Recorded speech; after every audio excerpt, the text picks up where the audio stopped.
APRO over plan to impeach Ruto is what is the splash in today's Daily Nation. We continue with the conversation and get a reaction also from our panelist as it is right now with those particular statements. Also, we can see what we have in the star as well as editor cartoon I showed you on the other side of the break. No weapon formed against me shall prosper. This is what the editor cartoonist has drawn today. Let's just begin with Herman Manyora from this particular pronouncement that the Deputy President has mentioned from the podium.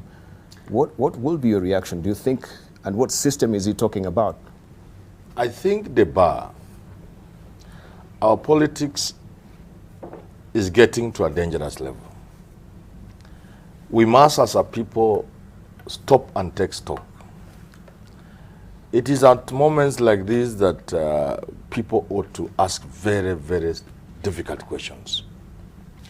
When you have the Deputy President of the Republic of Kenya, or of any country for that matter, saying the things our DP is saying, and in the manner in which he's saying, and the references thereof, I don't think you can be said to be doing well as a country.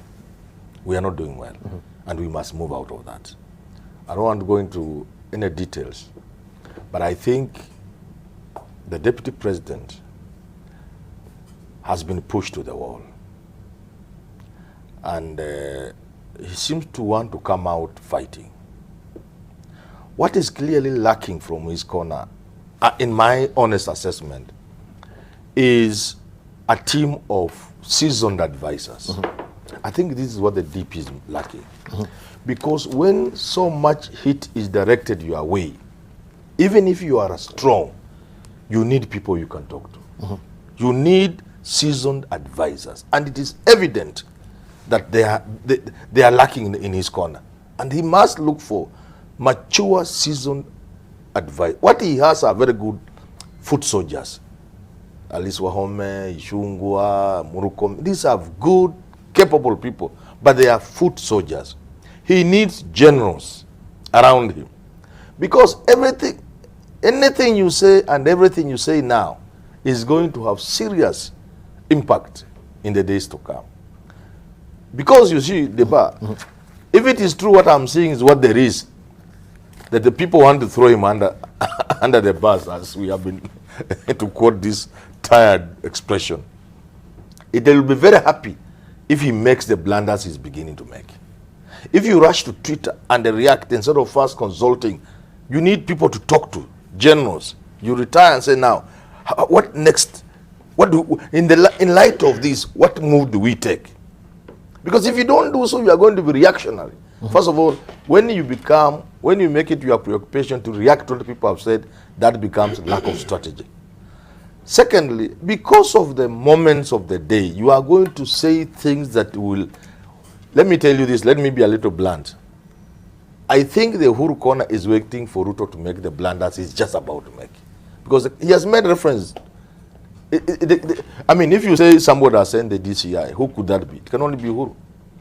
If you say the system, Manyora doesn't run a system. The system can only be Uhuru's system. So when you begin to attack the president direct, I think you are coming, as Miguna will tell, come baby come. You are coming the way they want you to come. And you are about to make blunders, so they'll get the excuses they need to tell their people now, you see. And soon you'll see people turning, we loved this man, we wanted to vote for him, but ameanza kutuchokoza Uhuru Kenyatta. So he should be careful. And the beginning point, as I end what I'm saying, I don't want to go into details, is Ruto must look for generals, for seasoned advisors. They are evidently lacking. And he should stop this quick reaction. And I think the first thing he should do, it will be very careful with Twitter. The internet doesn't forget. Because you say this, and then in light of new evidence tomorrow from DCI, then you look like, what's wrong with this guy? So be careful about Twitter and how people around you can consult before you make some of these statements. He was so hurt with the Kenei murder and all those things about what went on in his office. He must have known that from that point of pain, going to a public gathering like that funeral, he must have known that.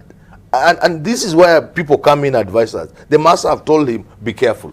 We know the likelihood of you doing this or saying this are very high, but don't. So just my advice to Ruto, who is a very good man, by the way, look for seasoned advisors. You can even take a young here. All right. God forbid. God forbid. All right, because he'll give good advice. Let's hear from Okongo Mogini. Yeah, I think Debarl, I'm not a political analyst like Manyora, but when I look at the DP, I think his problems are self-induced. He's supposed to be a principal assistant to the president, but they are not speaking from the same page. The president chose to have handshake. The deputy president said, I'm anti-handshake. The president wants to fight corruption. The deputy president does not want to join him in the war against corruption. So I think he's just brought war into his office, literally.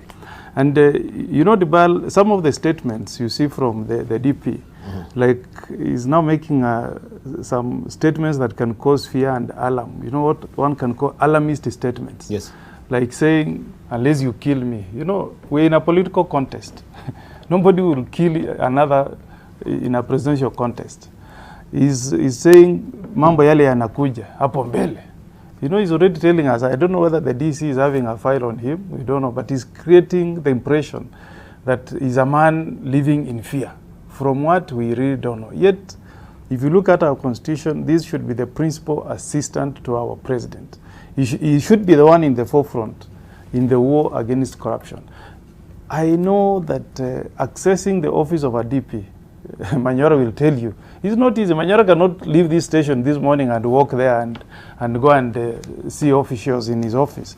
So if he allowed people of tainted character to walk into his office, those are problems he's inviting to his office himself. So you can't say that there are people who want to demean my office, who want to destroy my office, yet it's you who is in association with people who are tainted.